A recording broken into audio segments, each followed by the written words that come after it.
Okay, hi everyone, and welcome to the Politically Incorrect by Ex-Muslims of Norway. Me and Jeanette back right now in 2021. We have a very special guest with us today. He's one of the most outspoken and brave ex-Muslim activists on social media platforms. He's informing the world about Islamic fallacy and exposing Islam every day to set Muslims free from dogmas. His contribution to which I call the Age of Enlightenment in Islam is huge. And he's not just doing amazing work on YouTube, but also on Twitter and other platforms. All his links are in the description of this video. I recommend everyone to support the works of the Apostate Prophet, Rıdvan Aydemir, and follow him if you are not doing that yet. Tonight, we will try to talk about many topics as we can. It will be a great conversation, I believe.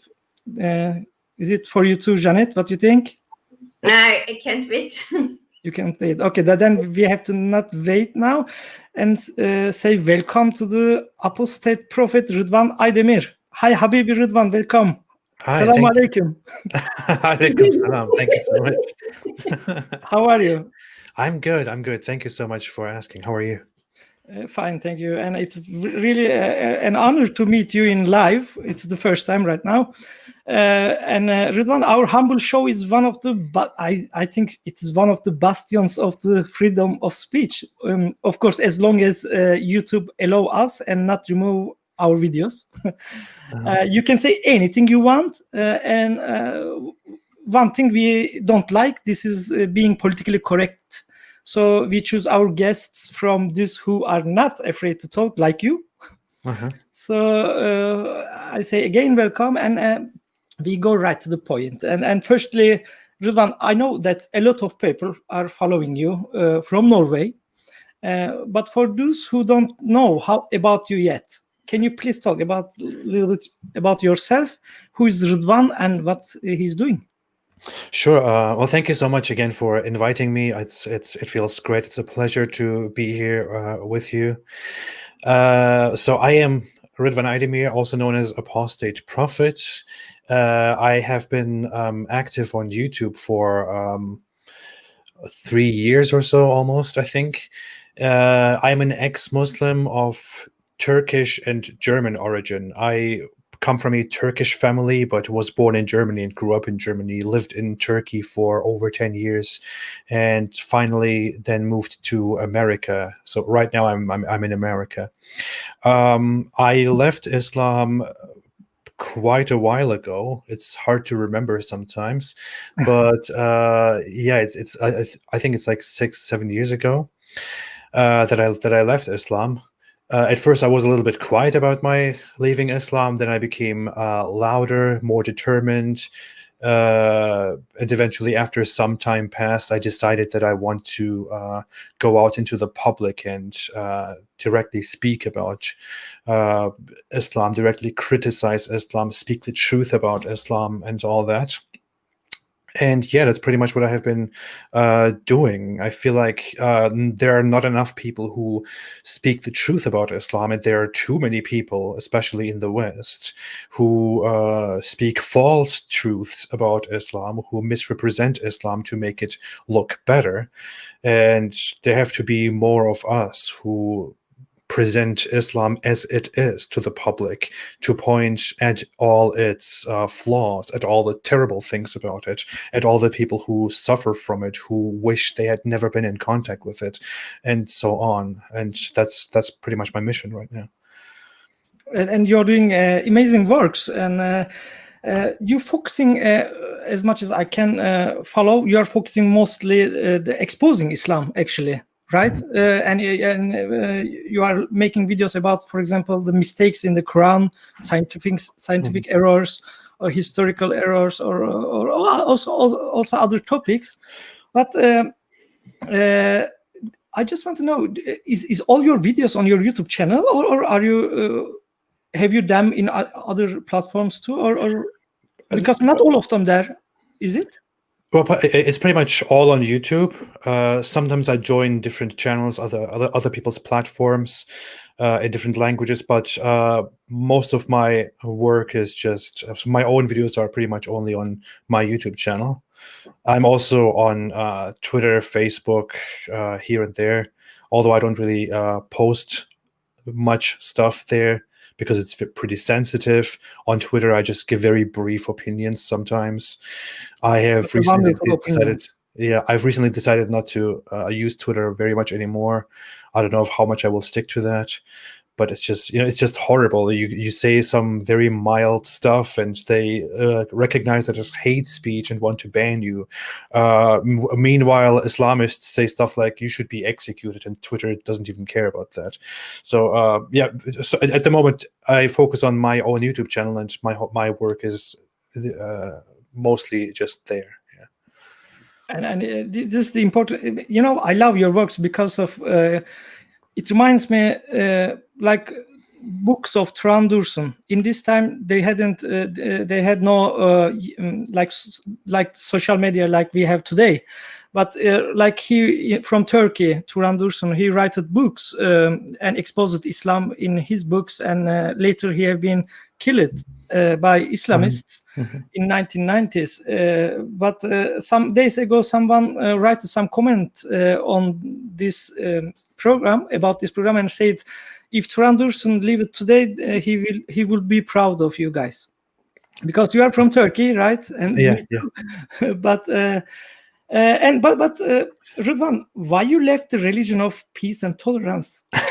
I'm sure many people wondering, especially the so-called moderate Muslims and secular Muslims, and even the Westerners, especially regressive left people, may be wondering, why this guy? Yeah. How could you possibly leave Islam? It is such a beautiful religion, such a fantastic religion. It's so true and so peaceful. Well, I was. The thing is, I grew up in a very religious Muslim family. It was a Sunni Muslim family with Sufi practices, and I grew up in that family. And for the first part of my young life, I wasn't religious. I was aware of how I have to respect my religion and believe in it, and I would do these certain things like abstaining from evil acts, or doing the whole basmala, saying bismillah and this and that, and these minor things for much of my early life.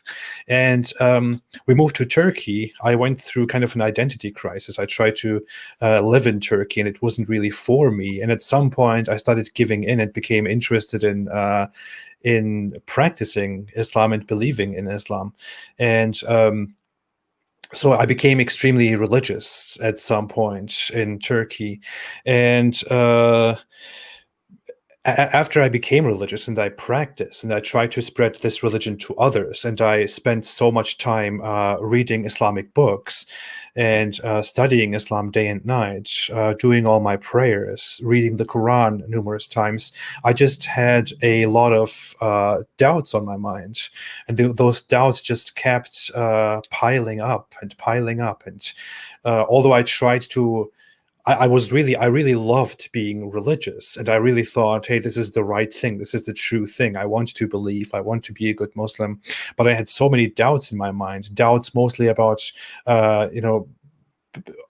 clearly scientific mistakes that the Quran contains, other logical mistakes that the Quran contains, how the Quran is not very well written and not very easy and nice to read. Most Muslims don't like to read the Quran. They force themselves to read the Quran. Agree, totally.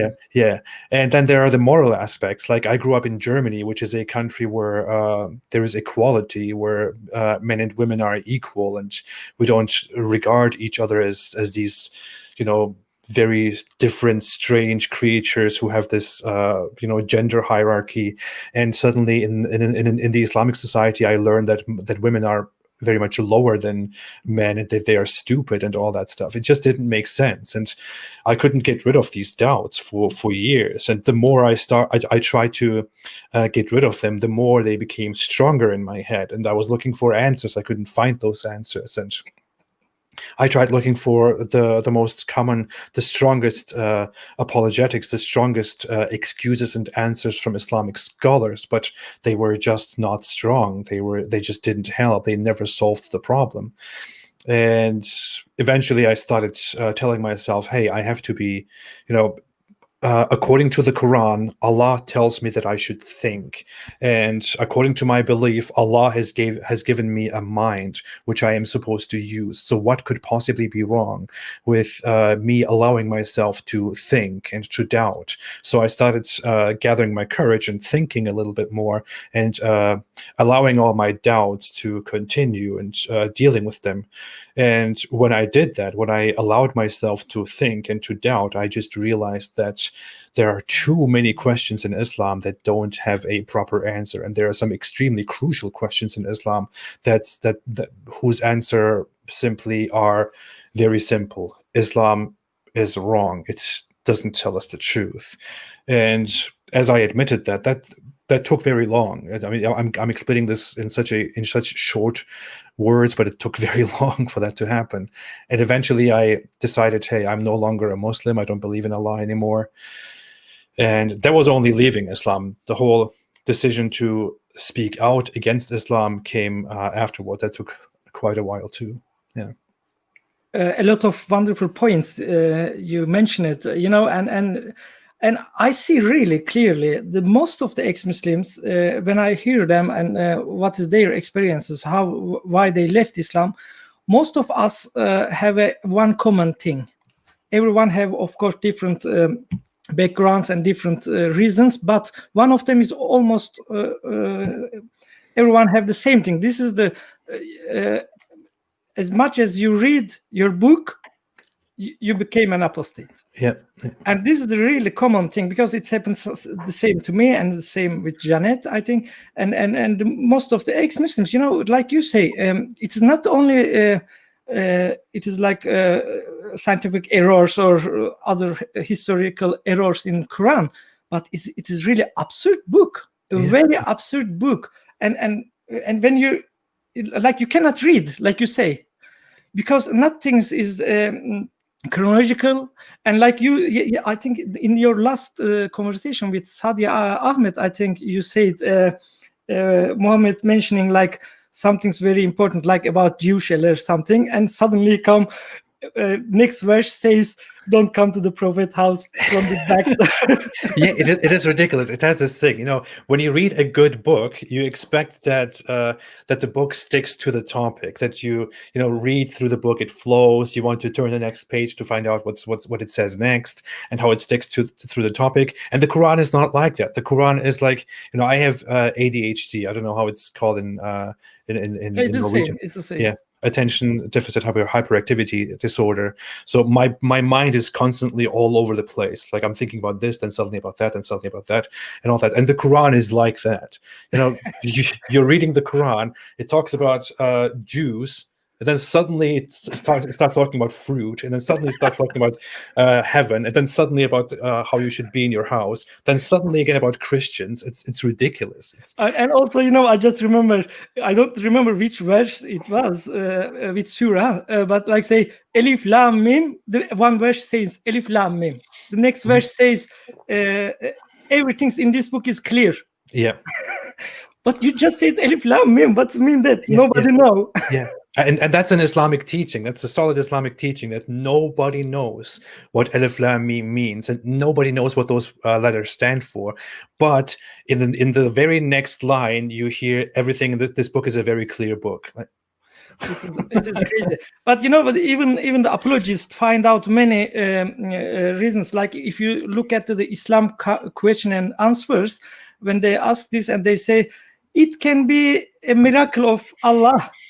Only Allah knows the meaning, or it can be the name of Allah, or many other things they say. Just stupid thing. They just try to help Allah to explain what does the verse mean.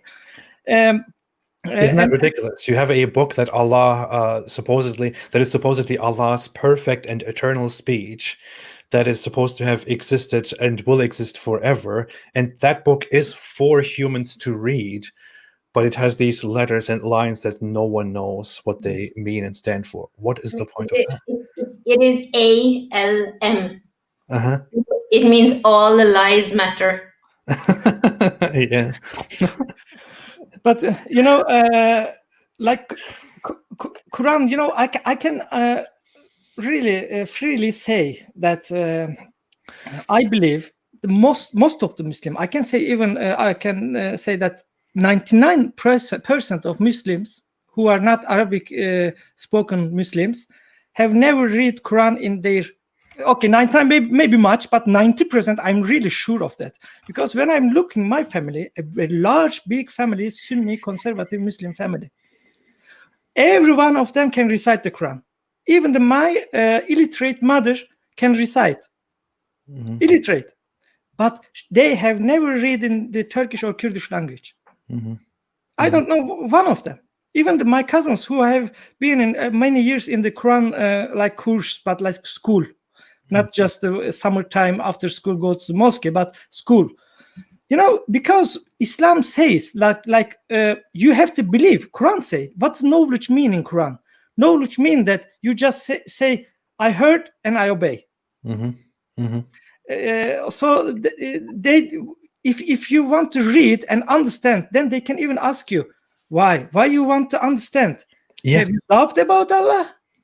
Yeah. Don't you believe what Allah says, right? This is the reason that many Muslims, my Muslim friends, when I discuss with them, in the end, when they understand that I know much more than them about Quran, what's written in the Quran, in the end, they say to me, Jamal, stop that. Whatever is writing inside there, I believe from my heart. Okay? Don't push me. Okay. This is the mentality. This is exactly true. The Quran says in it very clearly that those who are true believers, when they hear Allah's word, they just say, we hear and we obey. So the Quran clearly teaches, as you said, that all you have to do is just to hear and to obey. It doesn't encourage thinking. It doesn't encourage questioning, finding out the truth and all that. What is also true, as you said, and Muslims cannot deny this because everyone knows this, that the vast majority of Muslims have never read the Quran. More than 95% of Muslims have never read the Quran. All they have read is the last 10 chapters, which are all very short, and that because they want to, because they need to recite them during their daily prayers or during the Friday prayer if they don't pray daily prayers. Most Muslims don't pray the 5 daily prayers. Most Muslims have never read the Quran. If they have read the Quran, they have only read it in Arabic without understanding it. Most Muslims have never read it in a language that they understand. And most of those who have read it in a language that they understand have only read it once as a part of a ritual to quickly read it through to recite it, because that is considered beautiful, because that's considered a good deed. Nobody actually sits down to understand the Quran. And the funny thing is, you say when it happens to us that when we read the Quran, we start leaving Islam. And it is true. What caused me to leave Islam primarily was to read the Quran, and I read it 3 times when I was a Muslim.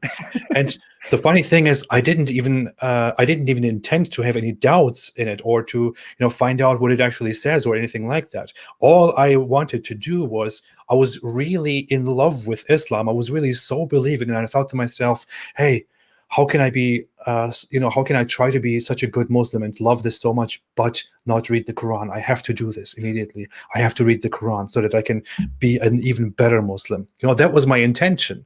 But then when I started reading it, everything started falling apart. I think this is the biggest problem. If really Muslims start to read with clear mind, with clear mind, because when I read, I remember, a man doesn't need to be smart or very clever to understand this is a bullshit. When you start and you read 10 pages and you don't want to read because you don't understand, you have to open the tafsir, the interpretations books or hadith books to explain it. Then you understand something's wrong, because God, the creator of the whole universe, cannot speak in this language that make no sense. Something very funny, short memory. When I was first reading the Quran for the first time, And I was sitting there in my room, like reading it through, and there were some things that kind of looked strange to me in the book. I remember my father once came in and said, "What are you doing?" And I said, "I'm reading the Quran. There are just some things that are hard for me to understand, and I'm just trying to, think through them and read this book through." And then my father stopped for a second, and he said to me, "You know what he said? He said to me, you shouldn't read the Quran by yourself. You should go to someone who is knowledgeable, or you should go and read a tafsir to understand the Quran, because if you read it by yourself, you might have doubts." That's what he said to me. Yeah. That's what my father said to me. But he said the right thing, Yeah. Yes, Janet. Nira? It's very dangerous to get doubts. So you have to have a channeling anchor person constantly telling you what you are really reading. I grew up with this sort of mentality in which everything written in the Quran, everything in the Hadith, it's all just metaphors, it's songs and poems. So you can't interpret them exactly as the words are written. You have to find the meaning behind it. And it's not. It's not intricate enough to be poetry. It's just Quran is, for me, it's Quran. I'm sorry. It's just crazy, horny, power-hungry person's demands. Exactly. And Quran is the worst poetry ever. If you read, just to make a rhyme, how many, like which surah, I don't remember the name, but this one says, "Your religion to you, your religion to me," Yeah. It's really Surah Kafirun. Yeah. And if you look to the Quran, how much time God is wasting because of exactly the same verses everywhere, the same words. It is really, really crazy. If you took all the repetitions out of the Quran, it would lose so much volume. It would become a much smaller book. And if you take out the jihad verses, and if you take out the verses which is not compatible with the freedom and democracy and Western values, then you have left. a little bit book which is very absurd stories. Yeah, there is nothing left then. Yeah, nothing left. And even in Quran says that Allah, the creator of the universe, saying that you should not ask questions which can make trouble to you. Yeah. You can only ask when Quran is revealing. What does that mean? We are not living in the Muhammad time. Yeah, you're not supposed to ask questions that that if you hear the answer of them, you should you would be upset, or you should not answer questions. You should not ask questions, because then Allah would reveal something about them which would upset you. So you should just not ask any questions. You should just listen and obey. That's what you do. Actually, Muhammad is treating people who ask too much questions, and every these verses have his story. Every man can find why, and then you understand why he say this. Because this man is in 23 years. In 23 years, God will send revelations and so much bullshit. In 23 years, he could send in 1 year. 1 year, no, 1 day, 1 moment. He could send it immediately. Yeah, in the moment, in the blink of an eye, he could send the entire thing. But 23 years. And I love your challenge to Allah. In 10 seconds, you prove that Allah does not exist. Can you do that for us one time, please? Sure. I want to explain the context. The context is that there were many Muslims, or some Muslims, who have told me stuff like, "Hey, if you're truthful, and if you really believe that Allah doesn't exist, then go live and say, 'Oh Allah, if you exist, then curse me, and send a curse upon me.'" And the thing is, what they expect is that Allah should then make me sick within my lifetime sometime, and they can then interpret that as Allah's curse. So I thought, hey, let's make this easier. Let me go live and say, "Hey Allah, if you exist, then hit me with a lightning right now." And it won't happen. So I want to do this challenge again, just to show by their logic that Allah doesn't exist. Allah, if you exist, then hit me with a lightning within the next 10 seconds. I'm waiting.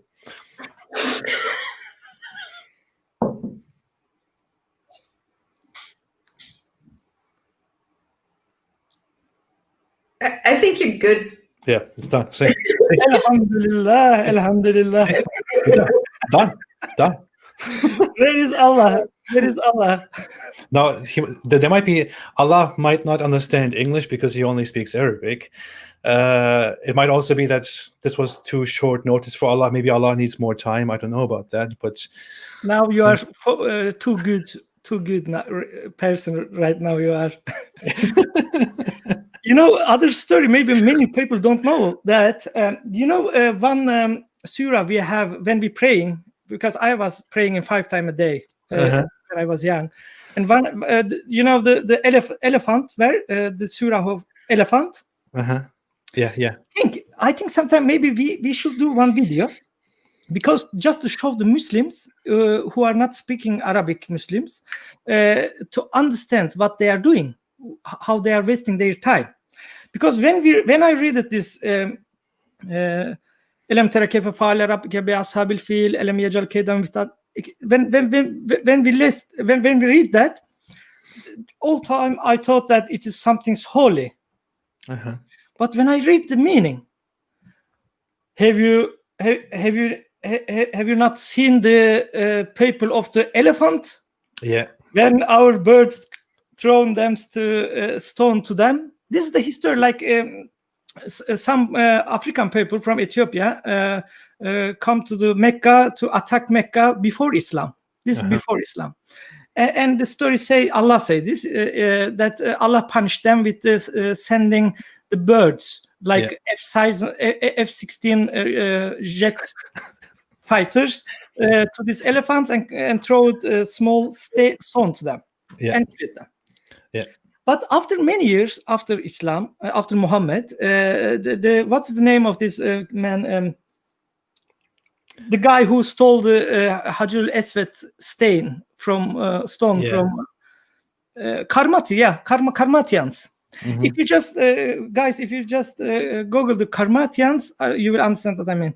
And this Karmat, his name, he attacked the Mecca and took the Kaaba and took to the black stone, which Muslims are kissing every day in the Mecca today.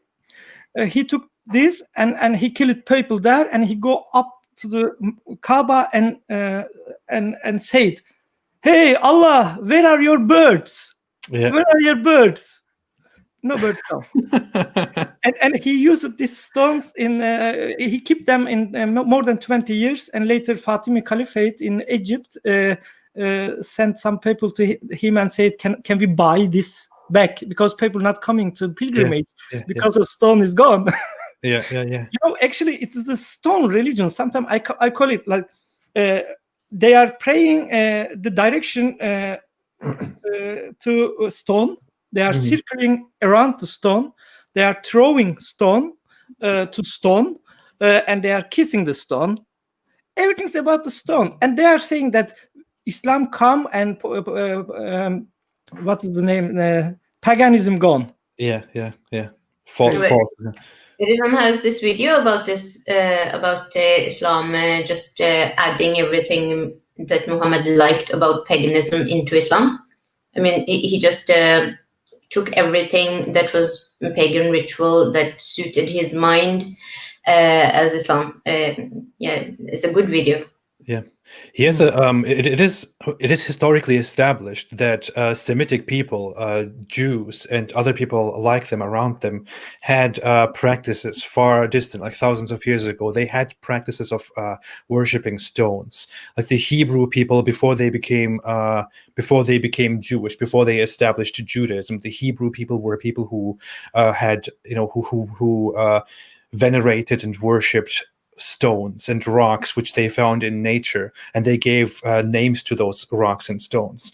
And the Arabic people are people who are related to them, or who are a mix of Semitic people and other people. And they also historically had stones. They had temples in which they put stones. They had temples where they had altars on which they put stones, which they worshipped and venerated. They hoped that those stones would give them fertility. That those stones would make them bear children, would make their wives bear children, would make them wet, or would make their fields grow stuff and all that. It was just a very primitive religion.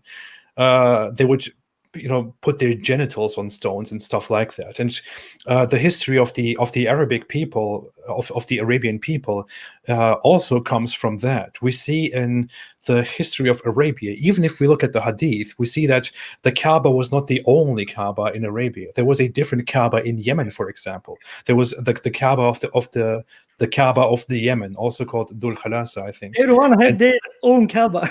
Yeah. They had their own Kaaba, and they had their own stone at the corner of their Kaaba in Yemen. And Muhammad ordered that an army goes there and destroys the Kaaba in Yemen. So upon Muhammad's orders, they actually went there and destroyed the Kaaba in Yemen. And it is said that there were more Kaabas than just the two, than just the one in Mecca and the one in Yemen. And there were other temples all across the Arabian Peninsula, and they all had their own stones, which they worshipped and venerated. So Muhammad's Kaaba and Muhammad's stone is just one of many Kaabas and stones.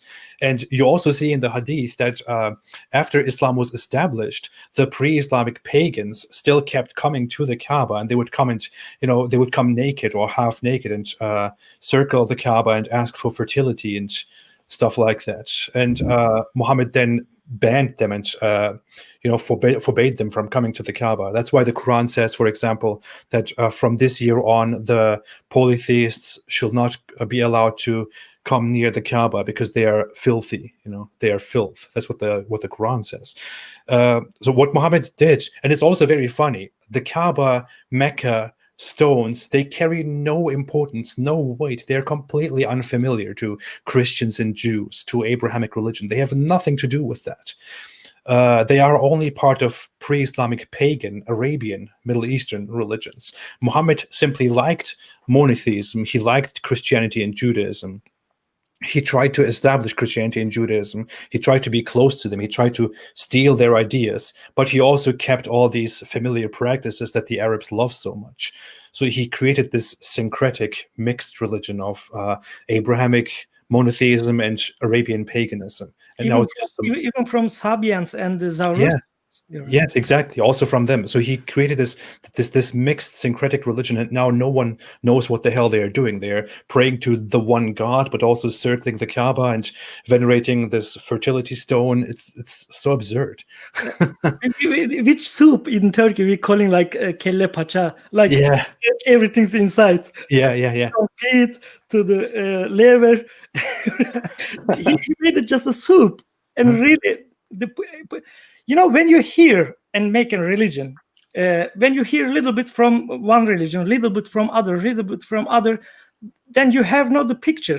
So it is like missing, many things missing in Quran. When they are even telling us some stories, they are missing a huge part. We can read the Bible and learn it. And when I read Bible in the West, when I come to the West, I read Bible because just I want to know what is written inside. I'm an atheist. When I read it, really, it was beautiful to read. I don't mean the Bible was beautiful, but the reading, because it starts chronologically. It starts who is father to who is father to who is father to who, and what's happened later on. And the differences, what Westerners doesn't understand, that Quran is the God's exactly word. Yeah. Word of God. Everything inside the Quran is God's word, not just some people who get inspiration or thinking or heard what Jesus did or something, or explanation of some small village people around Egypt or something. So differences is we are talking about the God words and nobody can change it. Do you know the Quranist movement? What's the name? This guy who have been killed in the United States many years ago in the 1990.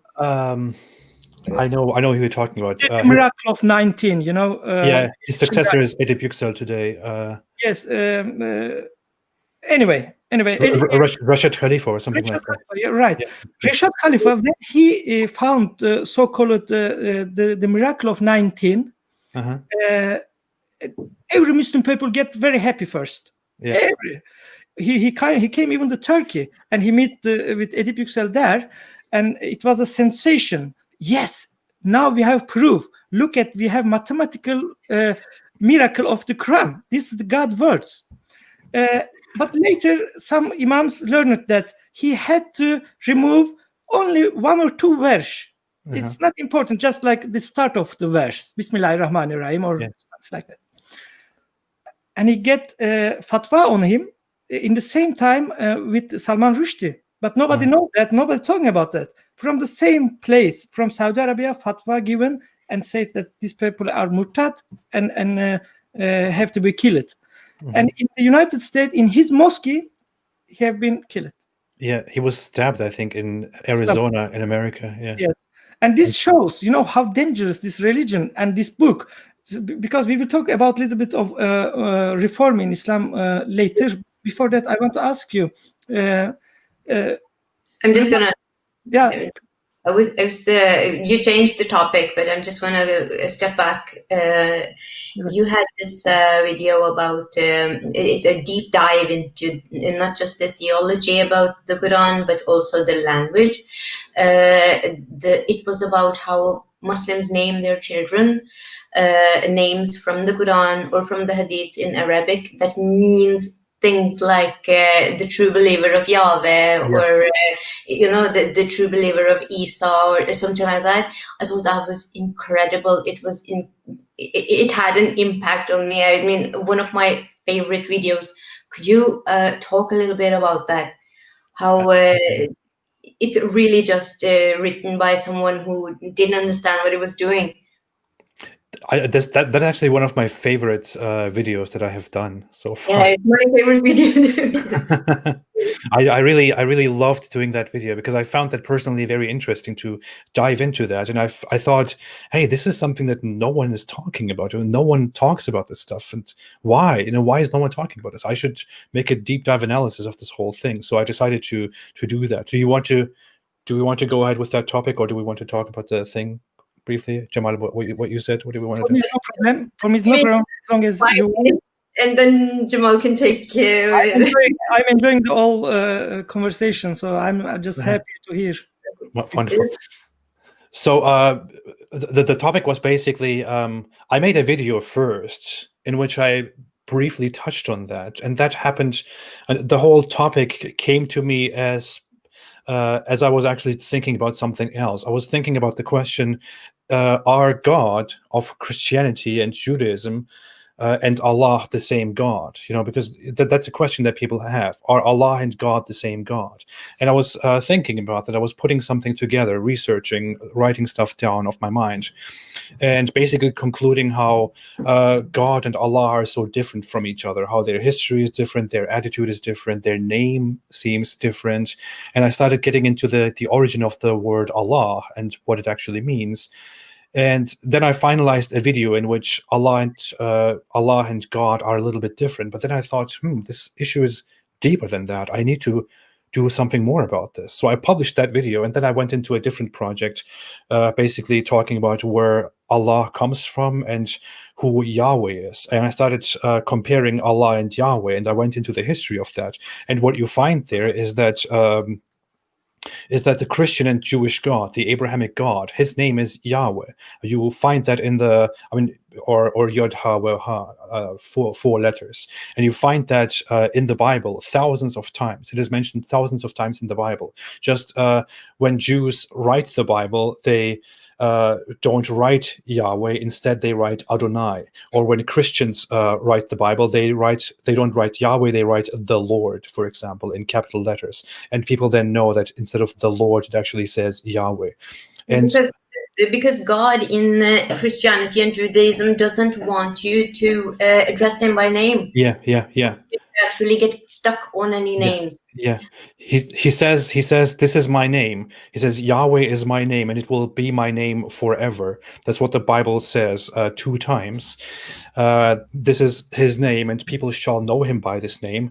But his name is also very sacred, and he doesn't want his name to be casually used. So Jews established this tradition that they don't use his name even in prayers and even in reading the Bible, and they replace it with something honorific like Adonai or the Lord instead. And that's why people never say Yahweh in society; they just say God. The funny thing is, the Bible, for example, refers to God then as Elohim or Eloh, which means basically the God, and that has a history in Semitic cultures where they would refer to the biggest God or the creator God as Eloh or Elohim.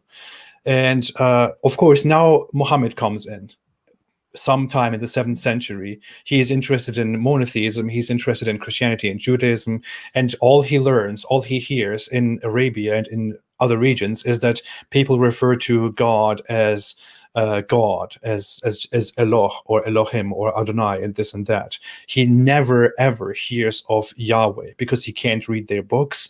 He doesn't have people who actually say the name. He never hears them say the name. So what he thinks is that this God's name is Elohim or Eloh or Elah. So he goes ahead and starts establishing his own religion and says that he is the holy prophet, the last prophet, and he comes in the name of Allah. And then he makes a huge mistake. In the Quran, it is clear that Allah's name is Allah. He is Allah. And Muslims start naming themselves after Allah. They start naming themselves Abdullah, which means servant of Allah or slave of Allah. Or, they start using all these Allah names. If you now ask the average Muslim, they will say that Allah's name is Allah. It doesn't just mean God or the God. It means it is directly his true name. It is his special name.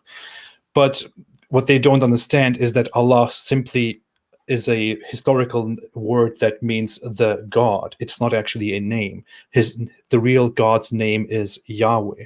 Now, Muslims in the Quran have several names, like most importantly, Elias, or in English, Elijah or Eliyahu. In Hebrew, it is Eliyahu, and Eliyahu clearly explicitly means, my God is Yahweh. So Eliyahu means explicitly, my God is Yahweh. And the Quran even mentions Eliyahu. It even says that Elias or Eliyahu is one of the devout servants of Allah, and that he is one of the truthful ones. And Muslims give each other these names. The name Yeshua, for example, or Isa is also means Yahweh saves. Or there are several other names that mention Yahweh. They are everywhere in the Hebrew Jewish tradition. So Muslims have now taken over those names that clearly say, my God is Yahweh. But according to Muslims, Yahweh is not Allah's name. They have no idea who the hell Yahweh is. Their God's name is Allah. There is now a major contradiction, and Muslims cannot get out of this, which is why no Muslim has been able to properly respond to this topic. And they will never be able to respond to this topic because they have no response to offer, because Muhammad made a huge mistake, and it's pretty embarrassing for Islam. So yeah, I made a huge video about that. I will further make studies about that. I want to write stuff about that. That's a major sign that Islam is simply made up nonsense. You have to continue. This is no one else has done this, and it's so appreciated because it helps to understand how language actually can reveal what is really written in the Quran. Mm-hmm. It's great work. I'm just happy that we are living in an enlightenment age, maybe with all internet and Wikipedia and social platforms. As long as they are not censoring ex-Muslims, then future is light. Mm-hmm. Because I believe humanity and I believe common sense. When Muslims, and I love Muslims, and we love Muslims, I'm sure of that. We love more than many people. We love Muslims because we want to make them free from dogmas. Because Islam is a lie, and there is no Allah. Simple. And I believe that Islam is a product of 1,400 years of forced conversation and death penalties against apostates and blasphemy became today a blind faith inside the psychology of the Muslims. Like you say, it takes time to left Islam. Even when you practice Islam anymore, you don't practice anything, but still, like you say you are a Muslim. It is very hard to say that day that no, I'm not Muslim anymore, and Allah, I'm not afraid of you because you are not exist. This even takes a very long time for me to say. I was left Islam long time ago, but it took very long time. Even today, even we say when we talk each other, we say Inshallah, MashaAllah, Alhamdulillah. Although we are not believing, it became just a word. I hope mean or like this thing or Thanksgiving to each other, something. Yeah, earlier when I joined you asked me how I am, for example, and I wanted to say Alhamdulillah, I'm good, and then I noticed that I'm saying it. The same thing I should do with another word, right? So it's a blind faith. Every time someone says Assalamu alaikum or something like that, I cringe. I just I just can't go to a funny place and reply with a smile. I just go like, "What's wrong with you? What would you do?" I'm sure that if people doing studies really, especially I hope professors or researchers should do, but they are under the, like many universities in the West is under the control of the rich Arab countries. Really, and this is not conspiracy theory. They're stopping something, because if you just when I'm looking the old Britannica, like the second or third edition, then even you see another picture. Like Islam is created in the last 150 years, because they didn't call people Muslim even. They called them Mohammedan. Mohammedan, like everything is look like founded in the last 100 years for me, because I recommend to people to watch the documentary, the Untold History of Islam. I think it is by Tom Holland or maybe another guy. There come other theories, like Muhammad existed maybe in what's the country name, the neighbor to Lebanon. In Jordan. Jordan. Muhammad from Jordan and Kaaba in Jordan. The story matches mostly there because of the mountains, 2 mountains. In Mecca, there is no mountains. It's like one little bit high place. It's not mountains. It is just very dubious. There's the first historical mention of Mecca, I think, is in the 800s or so by the Byzantines. Because they were in contact, because they were confronted with the Muslims. The earliest mention of Muslims by Christians, for example, is in some old Eastern Christian book. I forgot the name of the Christian scholar who wrote the book. I have the book myself somewhere here, but he, for example, is referring to Muslims not as Muslims, not as a separate religion. He's referring to them as a Christian sect, as Christian heretics, who are known as the Mohammedans or something like that. I don't exactly remember the details of that. I've read that quite long ago, but it is very complicated, the early history of Islam. What you also see is that the Islam claims, or the Quran claims, that Mecca was this huge city, this very important city, the mother of all cities, that everyone wanted Mecca, and Mecca was a huge trade center. But then in history you see that nobody even knew where Mecca is. We don't have Mecca on early maps. We don't have anything about it. We don't know anything about it. The old Muslim coin, Islamic coin, are from the year 800. If Mecca really was that big of a trade power, they would have definitely had their own coins. the Romans and the Persian Empire, they were there. They had free access to Arabia. The weak Arabian people couldn't have been able to stop them, but they had no interest of going to Arabia, going down to Mecca, because they didn't care. It was some primitive land that nobody cared about, I'm sure one thing is very sure, that the Islamic world, the majority of people in the Muslim world have no clue about their own history. Yes, exactly. Religious history. How it's always like this. If it's a death penalty to know the truth, you will generation by generation forget it. I just had this memory when I was in Pakistan. It was very normal to say goodbye to people as saying Khuda Hafiz. Khuda means God, and you would say, may God take care of you, or may God be with you and protect you. And you could say, Rabb or Khuda, and there were so many words that Muslims would use to be polite to each other as saying goodbye. But when the Arabic Islam started to gain power, especially in the 90s, with oil and terrorism spreading around, it started to spread into, now you do not say Khuda Hafiz, you say Allah Hafiz.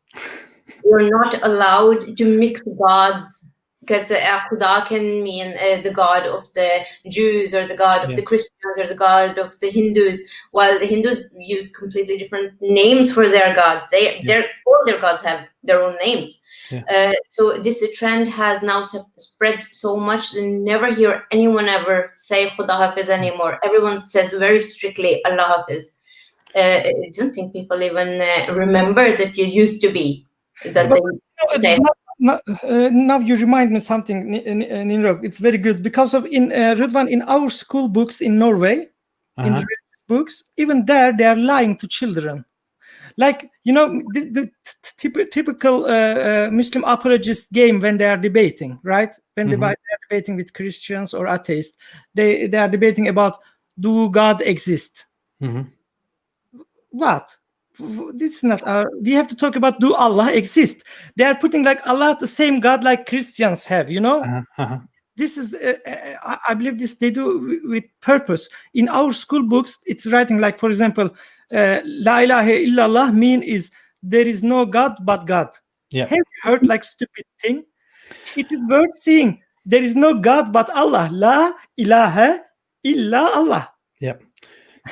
I sometimes point that out in my videos too. I made in one of those videos I pointed that out very much. It is a misunderstanding and misconception and deliberate deception to say that Allah means God. Allah doesn't mean God. Allah historically meant something like it was a specific word that means the God and referred to one specific God. The actual word for God in Arabic is ilah.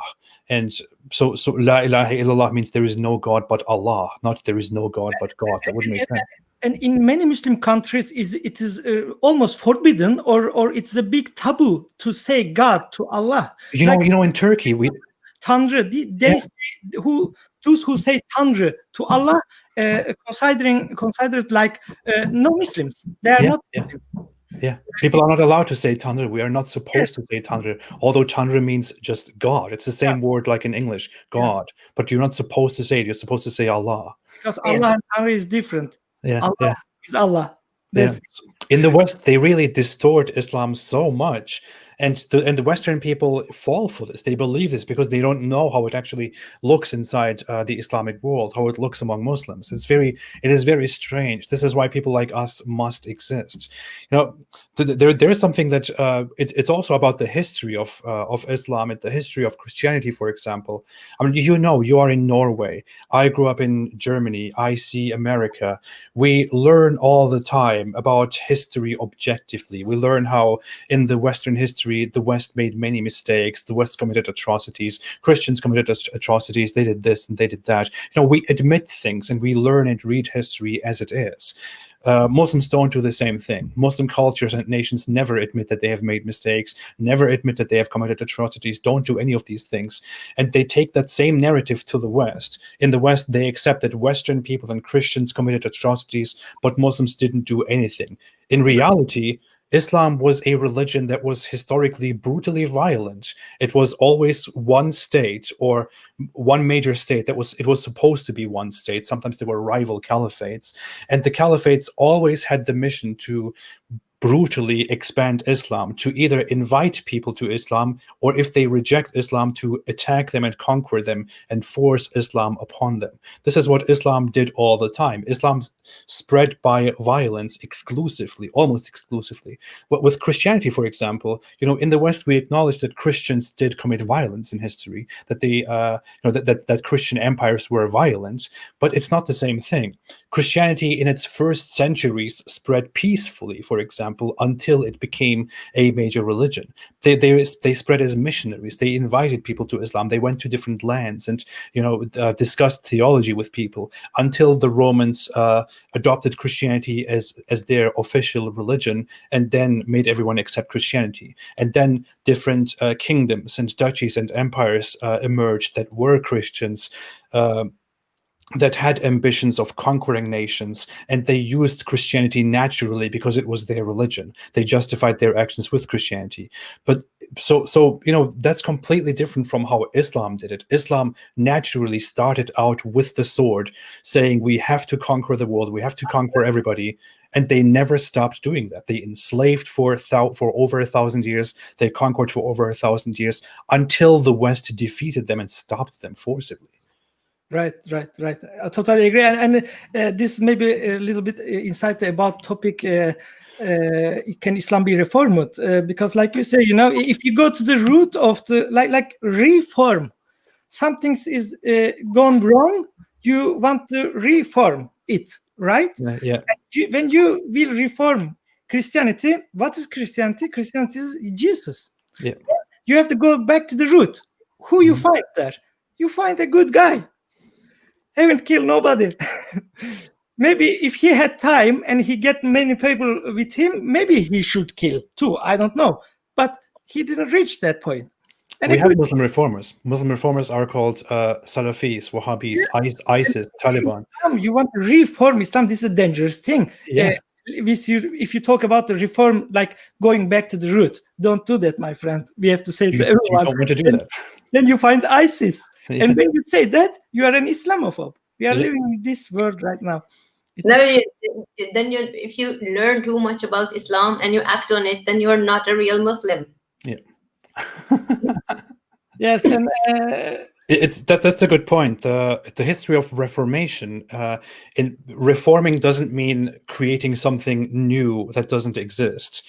Reforming means purifying it from bad stuff and making it good again. Like in Christianity, in Christian history, the Christian Reformation was about going back to the roots of Christianity because people considered Christianity corrupted by authorities. So they wanted to purify it from corruption and wanted to bring it back to its proper roots. That's how Protestantism, for example, came forth, or the Reformed Church came forth. They claimed that that Christianity has been corrupted by corrupt forces, and that they have to bring it back to the original teachings of Jesus. And that's how the Christian Reformation happened. In Islam, if you want to, as you said, do the same thing, and you want to go back to the pure form of Islam that Muhammad brought, then we have a huge problem. You don't want to do that. Then Muslims have to give 3 options to Christian and Jewish, and the atheists 2 options. They get options, and then accept Islam, or pay us jizya, money to that we will protect you from us. It is like mafia business, and third things is you will die. Yeah. Atheists and pagans, like Kurdish and Turkish people were not Christian or Jewish. They had different religions, like Zoroastrian. Think how many genocides happened against Turkish and Kurdish people, Iranian people. This is Muslims are denying their history because either they don't know their history or they don't want to accept the history. Like you said, Western people have challenged their history, challenged them. Like we have seen the slavery in the Western movies. We have seen the what is the korsfarere in English, Janet? Excuse me, I was just reading a comment. What? Korsfarere på engelsk? Crusaders. Crusaders, like Crusaders. I have learned about them much more in the movies, in Western movies. They showed even how bloody they were, and colonial time, everything. But where is the Muslims challenging their history? You know, only They don't exist. if you think genocide of India, this is a very, very big genocide. Kurdish people, Turkish people, and how Islam come to this Spain, how Islam come to the Eastern Europe. You know, everything have a story. How many children have been taken away from their families, kidnapped by Muslims to Istanbul from Bosnia? How many people know these things? Yeah. And 1400 years long slave trade by Muslims. The Islamic slave trade was much bigger than the transatlantic slave trade. When we talk about slavery, we only talk about the transatlantic slave trade, how Western European people took African slaves and brought them across the ocean or brought them to Europe. But the slave trade run by Muslims started long before that and ended long after that, and was also mainly made up of sub-Saharan Black African people. And Muslims did do that, according to Muslim historians. I forgot the name of whoever said that, but there were several Muslim historians far back, like 700 years ago, who pointed out who said stuff like that sub-Saharan Black Africans are no different from dumb animals, which is why slavery is in their nature and we should enslave them. That's what Muslim scholars, Muslim historians 700 years ago wrote, and those books were widely circulated among Muslims as good, great, fantastic scholarly books. This is part of Muslim history. If people just went into this, if people just touched upon the surface of this and just looked at some bare facts of this without even going too deep into it, they would feel disgusted with Islamic history. They would feel horribly disgusted with Islamic history, but we're not doing it because it's Islamophobic. Absolutely. And even we have opportunity to read now from internet every hadith book, but it became suddenly that Bukhari or Muslim even not good enough for Muslims. Sahih books is not good enough. They have to stop denying. They have to use their common sense, nothing more. Common sense. Let's just read it. I want to give that thing very quickly. Wait, I want to give that evidence very quickly because I think it is very important. So it is mentioned in Ibn Khaldun's Muqaddimah. Ibn Khaldun is an early Muslim historian. And he's even in the West, even in Western history and sociology, Ibn Khaldun is widely regarded as a very respected forerunner of sociology and of history. And in his book Muqaddimah, which is one of the most important books of early history and sociology, he says that that beyond the Sahara, that in the south, there is no civilization in the proper sense. There are only humans who are closer to dumb animals than to rational beings. They live in thickets and caves and eat herbs and unprepared game. They frequently eat each other. They cannot be considered human beings. He's referring to the sub-Saharan Black Africans and basically excusing the bad treatment of those people, and basically arguing that you cannot really treat them and consider them real people and consider them humans. This is why Muslims for centuries, for over a millennium, referred to Black people in Africa as kafirs, because according to them, the Black person, the Black African, is by default a kafir, a non-Muslim. There is no need to approach him rationally and to try to turn him into a Muslim. No, you should simply take him and enslave him because he's because that's in his nature. That's how Muslims thought. Not gonna be allowed a place in heaven anyway. Yeah. Even if they convert to Islam, they are not going to heaven because Allah doesn't like their color. Like Rıdvan, the Zanj rebellion, this happened in Basra in Iraq, and in 1869 to 1883. This is a rebellion by Black Africans, slaves, and almost no Muslim know this. And this is really interesting because after my theory, when I read this, because it take many years, and it take like many caliphs have to die before this rebellion is over. This was that thousands of black African slaves who were working they brought them like workers, forced workers, and they used them in military. And after many years, they did a rebellion, and they took almost all Iraq, and they killed many Muslims. They killed it. But in this time, the Caliph of the Islamic Caliphate was very busy with that, so they couldn't help too much to the other Muslims who are invading Spain. So we have to thanks to these slaves. They have like stopped a little bit the expansion of Islam, like the Crusaders did, because like one person saying that Crusaders were self-defense. This is totally right. And this is even one late response to the Islamic moon crusades, or what I will call it. Yeah. That's a good point. It's actually it's funny. The Crusades were very late. We're talking about the Crusades, like when we mention religious violence, people go in the West. People go, but what about the Crusades? Well, what about the Crusades? The Crusades started so late. They were a needed response by the West, by Catholic Christians, upon invading Muslims. And by the point that the Crusades started, Muslims had been invading Christian lands and capturing and enslaving people for centuries. The Crusades came as a response to that. I will not say that the Crusades were completely innocent. The Crusades did contain atrocities. The Crusaders, for example, went into Eastern Christian lands and committed certain atrocities against them and tried to establish Catholic power. But and occasionally we have reports of them abusing people and this and that. But as a whole, the Crusades were a series of defense actions, wide defense actions by the Catholic Christians. They were not series of big atrocities, going out on blood to kill and massacre people.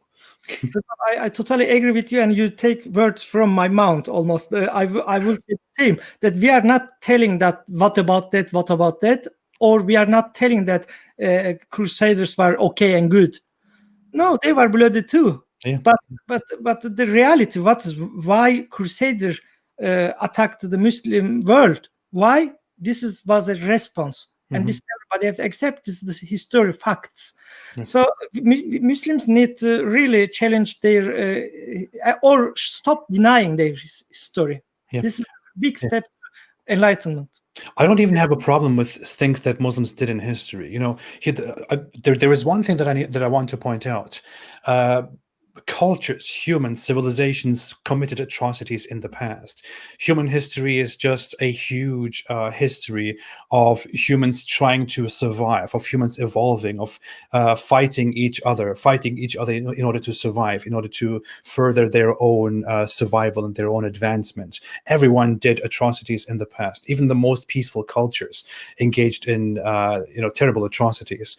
That's not the point. The point is that in the West, for example, we acknowledge things that the West did, and we acknowledge things that Christianity did, whereas Muslims don't acknowledge any of that. The Muslim world doesn't acknowledge any of it. If we want to be honest with ourselves and honest with the world, and if we want to reflect and make progress, tell the truth about these religions, then we have to look past into the history and acknowledge and admit how we got here, how things developed, how things evolved. We have to see that Islam didn't just develop because it was so beautiful, because the Muslims went around giving flowers to people. No, Islam spread because it spread by the sword. That's how it happened. It's history.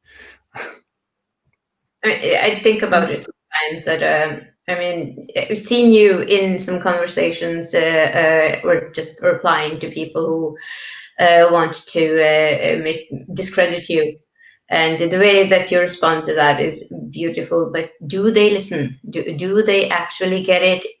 Because they were bullied into believing the things they believe. They are terrified of learning something that will make them lose their community, because the community will turn on them. It will probably try to execute them. So are we actually in this time where we are being bullied by the Muslims because they are being bullied themselves, and then the social media, tech companies, and socialism, that all these political tools that are making Muslims seem like the weak party that is in need of protection. Are we making progress, do you think? We're not. It's that's the whole thing with the spread of social media. There are so many people online who constantly insult and mock Christianity, who constantly make jokes about Jesus, insult Christians, and this and that. Nothing happens to them. We have very high profile figures in the West, and organizations, people in the West that constantly engage in this mockery and criticism of Christianity and Christians. Nothing has ever happened to them. Whereas if we say the mildest things about Muslims and Islam, it is deemed bigotry, hate, Islamophobia, and whatever it is. I was recently banned from Twitter for 14 days simply for saying that Muhammad married a 6-year-old child and had sex with her when she was 9, and that is pedophilia and this is not Islamophobia. That comment, which is only stating a fact, I'm not even making any commentary, it's just stating a fact, was deleted, and I was banned for 14 days. And this happened because Muslims tend to be so sensitive. They complain so loudly. They complain about every single criticism, about every single opinion. And Western people really think that there is a problem, that they are reasonably complaining, that we are being too harsh. So Western people have this bigotry of low expectations, where they think, hey, Muslims are sensitive people, they cannot take this criticism, and we have to step in and have to tell those mean Western people and those mean ex-Muslims to be quiet. We have to kick them out so that the Muslims can be more comfortable in our platforms and in our countries. It's just so stupid. Western people are babysitting Muslims because they think that that Muslims are little babies who can't handle things. Why don't we just treat all humans the same? Why don't we treat everyone like proper adults who can handle simple opinions? Why don't we just let everyone talk and let everyone say what they want? On the other hand, we have Muslim apologists like Ali Dawa in the UK, for example, that freely say stuff like, to me, freely say that people like me, little weaklings who leave their religion and spread it, should be executed in an ideal state, and that Muslims like him would be proudly watching it, and they are proud of that, and nobody even cares. YouTube doesn't kick him out, Twitter doesn't kick him out, people are not complaining. This is normal. They can say the most brutal things, but we cannot even express basic opinions. This needs to change. We just cannot give up until this changes. And even didn't you send paper to the London police because? Oh yes. What's happened after that? In the UK, it is not allowed to engage in hate speech. If you say that a certain group of people are terrible, corrupt, horrible, that a certain group of people should be expelled, killed, deported, or whatever it is, that is hate speech. If I went out in the UK, for example, and said that in an ideal system, people who convert to Islam should be executed or deported, I would be in big trouble with the police and the law. That is very clear in the laws of the UK. So I thought, okay, assuming that this is the case, what Ali Dawa did here, for example, is clearly illegal in the UK. So if I report him to the police, they will probably do something about this. And what happened is that the police came back to me and said that they couldn't identify any crime or any problem in Ali Dawa's speech because he's just very passionate about his religion, and that I criticize Islam, and that he might just be very sensitive about this, and he's very passionate about this religion, which is why we have to drop the case. That's what the UK London Metropolitan Police said to me. Because they are busy with Islamophobia, so-called Islamophobia. If claim comes from the Muslim people, this very small thing even make a big problems, cause big problems to person who speak against Islam. But the other way is not going well. You know, I have already this video. I don't want to give the Ali Dava the speech time here, but one like funny video made it by spinning remixes. Let us hear, because these clones have to be exposed, you know. Yeah. Clones, but also they are dangerous because they are the new generation of the English people. We have to call them English because the multicultural and cultural relativism says us, and the so-called liberal says us, like if you have the passport, you are one of us. Mm-hmm. It have to come from the value. You know, if you don't have the same value, you are not one of us. Have to be the reality, but it's not like that. This is one English boy, okay, Ali Dava, one English boy, saying to Rıdvan that, like he said, in an ideal Islamic country, he will be executed because of he's doing blasphemy. Like, you know, the stupid words they are breaking, they are using that, which like doing what's the name? Doing Rap. No, Rıdvan, if you do like Quran says, causing corruption in the land. Corruption. Have you heard stupid like that thing? Muhammad killed every critics of him. Yeah. Everyone. Because they're causing corruption in the land. Yes. Let's hear. Just, I hope you have sound. We'll be watching. Yeah. We'll be watching.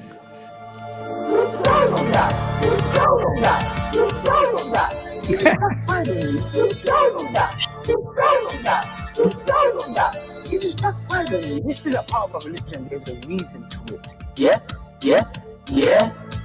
There's a reason why there's a capital punishment. Yeah.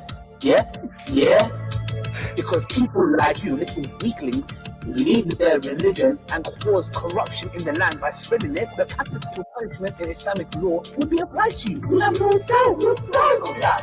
You're proud of that. You're proud of that. You're proud of you. You're proud of that. You're proud of that. You're proud of that. And we're proud of that. Yeah. Capital punishment will be applied in an Islamic state. Yeah. Not individuals going and doing it themselves like idiots. Yeah. No, under the Emir, it is done. Yes, and we, you know what? We'll be watching. Under the Emir. We'll be watching. We're proud of that. We're proud of that. We're proud of that. We're proud of that. We're proud of that. It just backfired on you. We'll be watching. We'll be watching. It's fantastic. We'll be watching. Thanks to spinning remix. You know, this is, you know, this, I'm sorry, but I get really angry. We are laughing, but this is what we get after many years of so-called integration and immigration policies of the West. This is it's funny that music is banned. Made by us, folk people like us in Europe. This is not the original video. This is just make jokes. But in Islam, especially countries like Pakistan, Iraq, Iran, jihad music is so popular, and it is made people cry reciting it, and they just can't get enough of it. Oh, the music in the background with the acoustic, with loud, heart-filled sounds of killing people like us. That is just so popular over there. Yeah. But you heard, you know, this guy sitting there and living in the infidel Kuffar's land, country, and saying there that he will be proud to watch people who doing blasphemy being executed. Like now we see in Pakistan, this is just happened 1 week ago. 3 men sentenced to death for blasphemy, and one other guy get 10 years. And these people, you know, we have written about them in 2016 when they get arrested. We knew one of them. And we tried to bring one of this man who sentences to death his children and one of his friends to Norway to make a seminar and make a awareness about their case. So maybe our politicians do something, because they give a lot of money, millions of dollars, every country giving to Pakistan because of the development. You know this. Mm-hmm. United States giving, Norway giving, Germany giving. What's happening? They are totally. Yeah, the money you give to Pakistan, it goes to creating mosques that are raising jihadis, and it is trying to remove facts about Muhammad from the internet, so it can keep spreading the bad kind of Islam. I mean. So this is what everyone should do about it. If you live in the West, if you live in Western countries, try to do something about this. Raise this issue. Contact your politicians, your representatives, and tell them that our governments should stop wasting our taxpayer money to supporting atrocious states, countries like Pakistan, for example, that kill people for leaving Islam and expressing their mild opinions. You know, in America, we pay millions of dollars every year go to Pakistan from our taxpayer money, and Pakistan uses that money to just be this disgusting country that they are, you know, and doing these things. It's ridiculous. Have a look at Facebook pages of Pakistani people who are not Muslim and have a look at how they are being treated. Mm-hmm. It's disgusting and shameful for a country like that to be treating people who, I mean, the founders of Pakistan, they wanted to have a peaceful place for people who were minorities, but the minorities in Pakistan, I actually can't express it without breaking apart. It's like well, they're basically in hell. Yeah.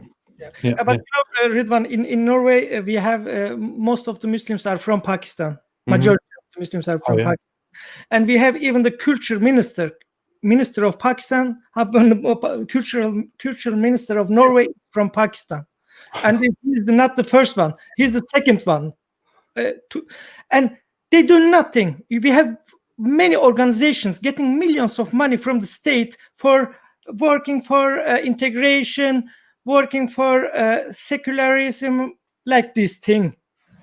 They do nothing.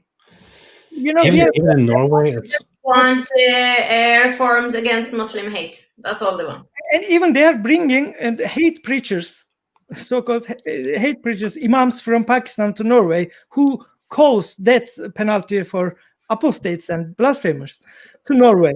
And they are getting visum. But when we ask even to just make one awareness about this case 4 years ago, right after they have been arrested, they didn't get visum because Norway is afraid that these people can stay here after, or they don't left after they come here, or like something.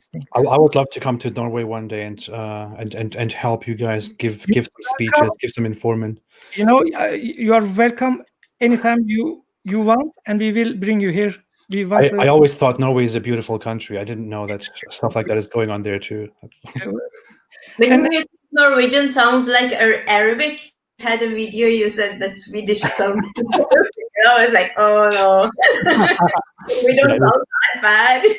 Yeah, I was making a few jokes, but I was basically saying that walking through Sweden is probably very strange because on one side you hear "jag har en ålderdag," and then you walk down and you hear "ja." Yeah. Okay. Back to the topic, because we will talk about the freedom of speech and about even Trump, maybe a little bit, what's happening on the, just not about Trump, but about what's happened to President of the United States and what will happen to us who are criticizing and who are not with the consensus. We are not with the consensus, and this is the problem. Consensus don't want people be the opponents. They don't want any opponents. But before that, I want to ask you, you are exposing Islam every day, Rıdvan, and you are doing a fantastic job as Apostate Prophet. But maybe it is absurd question, but do you get any death threats from the followers of the religion of peace and tolerance? Of course, all the time. Well, I am in close contact with the FBI. The FBI is very helpful. I have met with them, with several agents of them many times, and they were always very great, very much ready to help. They sat down with me, asked me to send them any immediate threats, any threats that I think are very credible.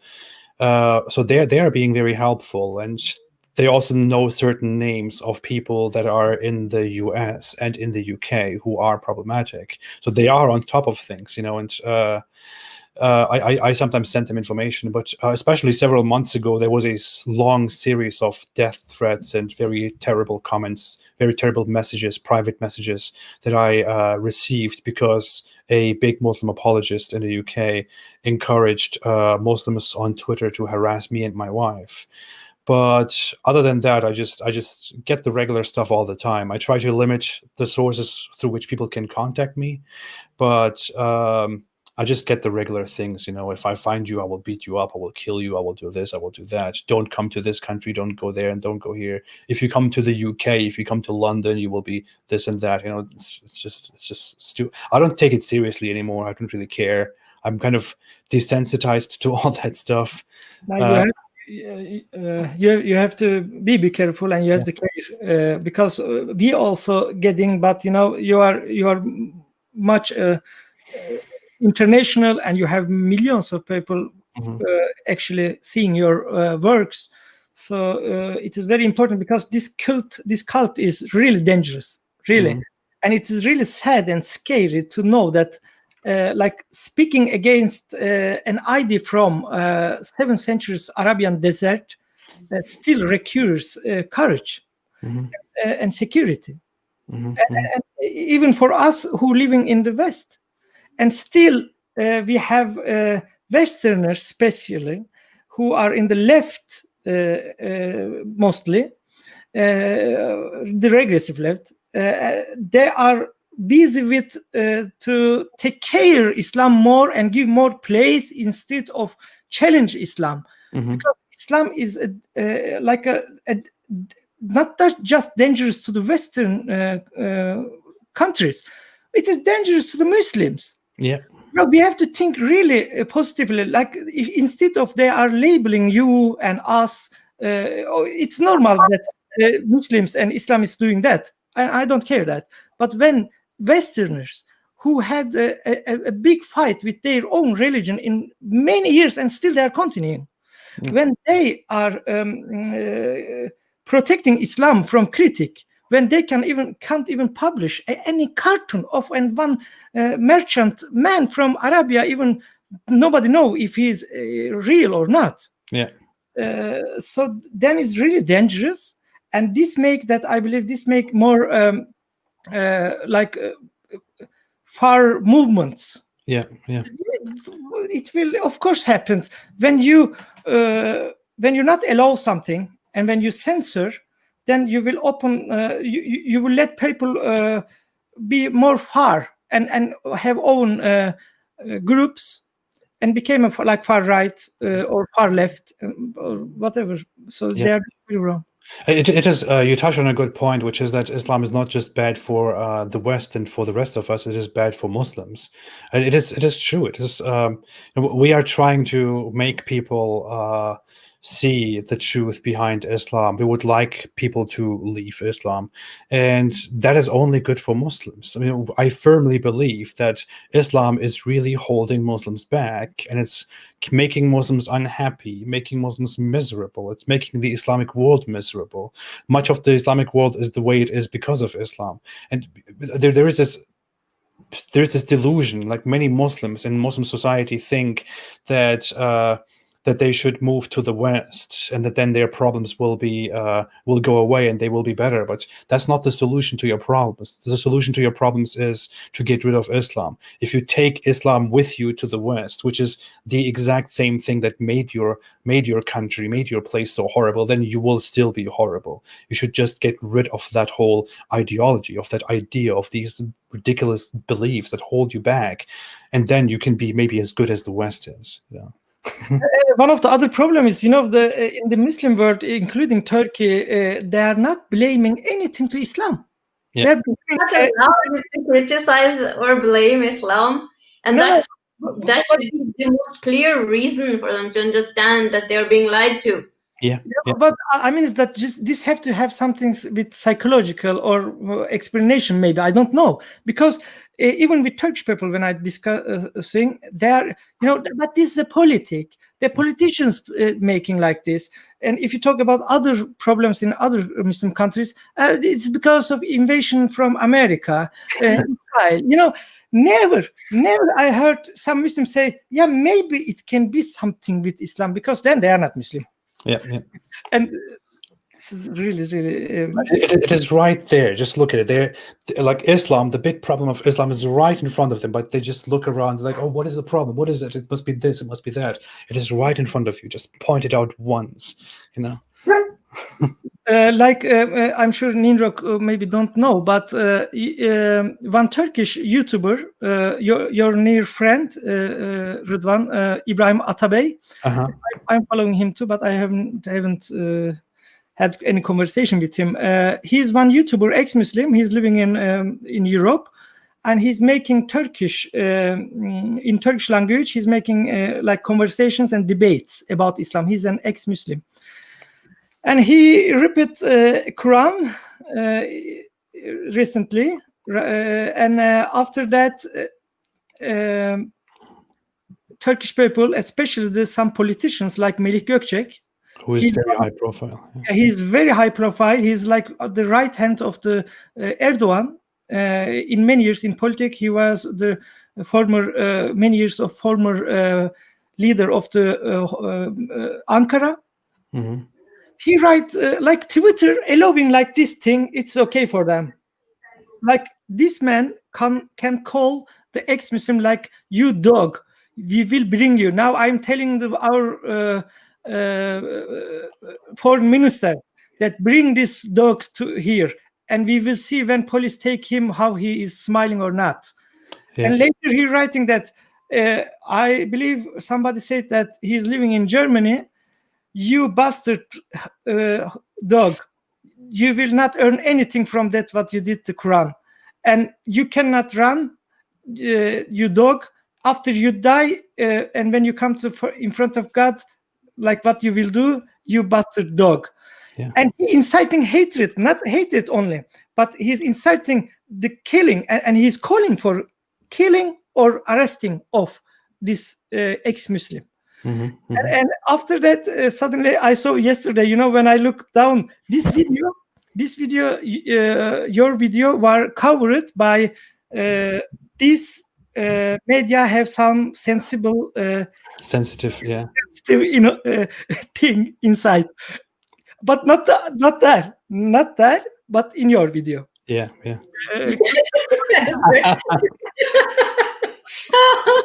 Can you talk a little bit about that, and with your better English than me, about the case of the Ibrahim Atabey for us, please?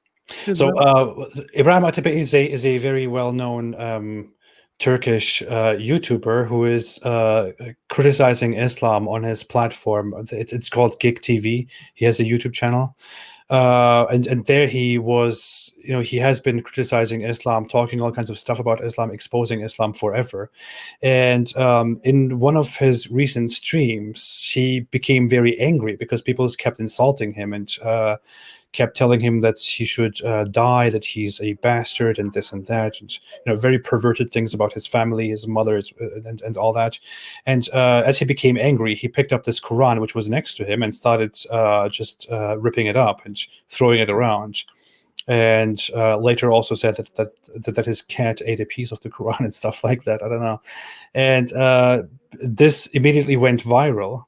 at first a Turkish scholar and Sufi leader called Jubbala Ahmed tweeted about this and said that the person who ripped up the Quran, may Allah punish him, or something like that. And as he did that, many other people, like this guy Melik Gökçek, picked it up and started tweeting about it. And within a day, it went to the police, and the Turkish police made an official statement that this guy is in Russia, and that they have requested the Russian government to extradite him to Turkey.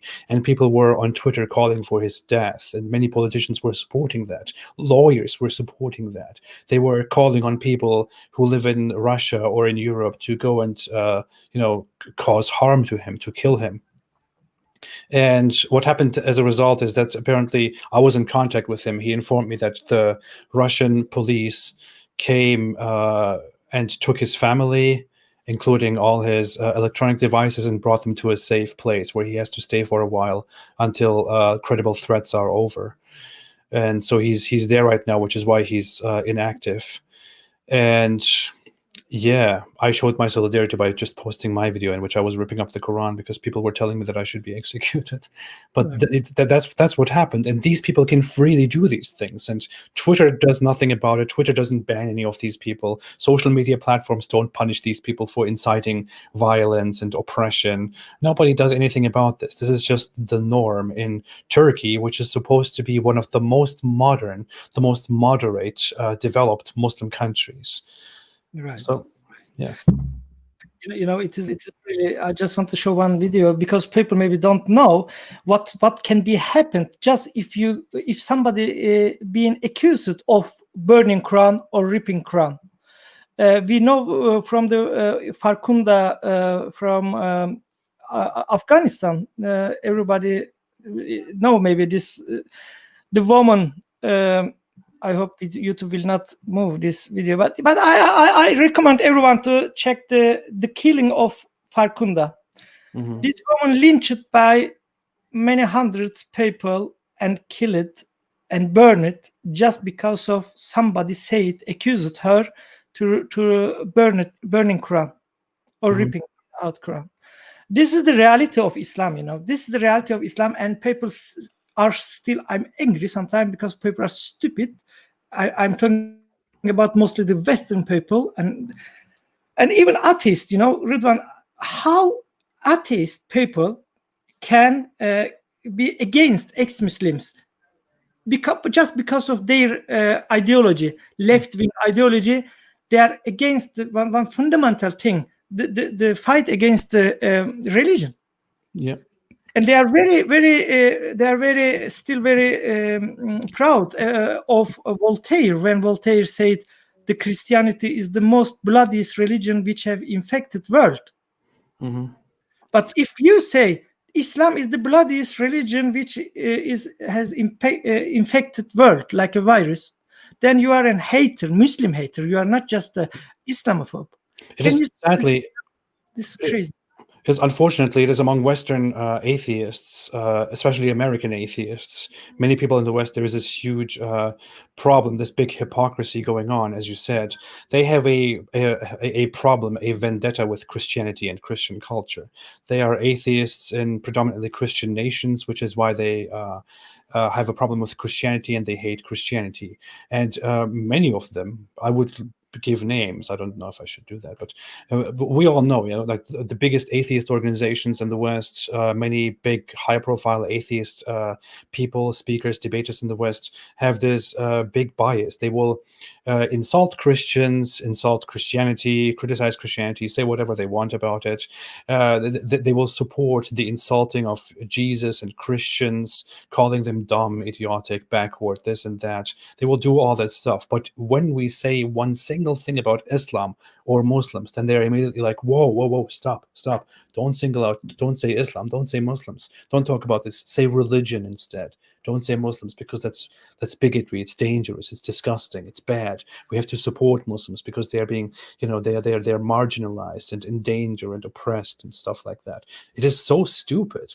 And when they do this stuff, when these Western atheists do things like that, they are not only preventing freedom-seeking people in the Muslim world from making progress. They are not only preventing us from changing our societies and making progress, they are directly against us. They are our opponent. They are the problem. They endanger us. They create a problem for us. They indirectly support Islamists who want to silence and kill us. When these Western atheists act like this, they are our enemies. They make themselves our enemies. They endanger us. They silence us. They prevent us from becoming better and from making our own societies better. And that is a complete contradiction of how they treat their own societies. There are some exceptions to this, like Aaron Ra, for example, is one of the big atheist voices who is very open about Islam. He recently told me live that he thinks the Quran is the worst religious book ever, and stuff like that. But there are many of them who sadly engage in this very ignorant, stupid behavior and in these fallacies. I absolutely agree. Agree with you. This is just crazy. Mhm. I have no words because. Man, in any case, I just want to show one more video from David Wood this time. It is 7 minutes. We will not see all of them. We will just see 1 minute or 1 minute 30 seconds maybe. David Wood made one. I want to show the hypocrisy of the West and leftist. Mhm. Even eBay, when he make one origami pig by the Quran page. He used the Quran page, and he want to sell it. This on eBay. eBay, yes. And eBay is taking this out and said, no, sorry, this is sensibility and can be like hatred. Offensive to Muslims. But let us hear from him because he shows some T-shirts against Christianity. Unbelievable. It seems I've found my true calling, ladies and gentlemen. At the core of my being, I am an artist, creating majestic sculptures out of refuse. Sadly, the world's main auction sites won't allow me to sell my highly prized works of art. I've been going back and forth with the eBay Trust and Safety team about this. You remember eBay, don't you? eBay is the site where you can purchase a variety of products that could be offensive to Christians. For instance, here's a t-shirt that says, I can't go to church. I'm allergic to nuts. Okay, can we please say, I can't go to mosque, I'm allergic to nuts. Well, that's Islamophobic. You can't say that. I will really be lynched by Westerners here in Norway. Already they are saying we are haters and we are Islamophobes. It's crazy. Okay. This Continue. t-shirt is called Snarky Atheist Christian Lion Food Men's T-shirt. It Muslim, says Christian supply store because your lions get hungry. Get it? Muslim supply store because your lions get hungry. What Man, it? Christians are food for lions. what the? Here's Jesus riding a T-Rex. Muhammad. Here's Jesus with a shotgun. Here's Jesus with fake news across his face. Here's Jesus with a skull face. Here's Jesus holding Baphomet. Jesus has 666 tattooed on his hand. I guess it could be 999. Here's a t-shirt that says, Jesus saves, but it's because he's a soccer goalie. Here's a t-shirt that says, I found Jesus. He was hiding behind the couch. Here's a guy throwing a cross in the trash. Okay, I think it's, if you just look at that, if we make a t-shirt and putting the Quran or the half moon to the garbage, it will be even enough. This is the hypocrisy we are talking about. They are making double standards, and I'm not against ridiculing the Christianity or any religion, but I don't like that they are doing double standards and they are turning every criticism of religion or actions of Muslims, because the criticism of religion is not just theology. Mm-hmm. It is about the actions of the believers too. Like in 400 years in the Enlightenment age in Europe, they didn't criticize just theology. They criticized the popes and the believers. Even I think Friedrich Nietzsche said that every time I touch one Christian, I have to go and wash my hands. Yeah. think that if I will write a chronic article today and send to our newspaper in Norway and say that when I touch a Muslim, I have to wash my hands. You would be in big trouble. Western people have they have kind of departed Enlightenment values. They've left them behind. We are now in a post-Enlightenment era where the Enlightenment values that once meant so much to the freedom and development and modernity of the West, they don't mean much anymore. We have departed them. We have now multicultural, multi-religious societies in which we are just supposed to treat minorities like babies and don't care about Enlightenment values anymore. So, look at him. Is this a troll or maybe he, Mohammed Hijab? Yeah. no, it's not him. It's not him, I think. I don't know, but in any case, look at the words. Take a golden shower. You are The thing is, he actually did that. This is not just trolling. The Mohammed Hijab actually came to our live stream and said, "Give Yes, it a golden shower." really, Rıdvan, I haven't known what it means. Take a golden shower. I after that, this guy is really. I start to think he cannot be. Maybe he's maybe not real Muslim. Just he's acting like Muslim. Just want to earn some things. I don't know, because what is that golden shower? What was it? I have to go and search. What's that for? Yeah. I didn't know. He said, "Go on your knees for David Wood." He said, "GIMP," and I had no idea what a GIMP is. I had to Google what a GIMP is, and but and he's even look. If he is him, if he is the Mohammed Hijab, look at him, because of he cannot even debate with Christian Prince. Yeah. Have you seen what's happened? After that, he is gone. Now he's coming to Turkish people. Can you Arabic? Can you Arabic? No, I cannot Arabic. We have Arabic speaker, Christian Prince. Can I call him? he rejected my debate offer, and then he made. Yeah, I saw this deception of Muslims. Actually, they will. I cannot believe that. I cannot say that how they don't see the truth, because often I'm thinking that they may be lying, or they are doubting, but they cannot just express themselves and say the truth, because it's very difficult. Yeah. Or how it's possible to not see the stupidity of this all Islam, the whole Islam, everything. I know it is. With others, do God exist? Who is the God? Come on, I can have debate. Do Allah exist? Then they go terminology like psychology, and we can talk about this. Like, stop. There is no science in Islam. What are you talking about? Everything is haram. Yeah, exactly. Come and pray the moon god. This is Islam. All your life. And in Islam, is this life a test or not? So easy to expose Islam. All Islam is about that this life is a test by Allah, but Allah is all-knowing. I'm making a video about that right now, to be honest. I think I'm going to publish it today or tomorrow if I don't have the time.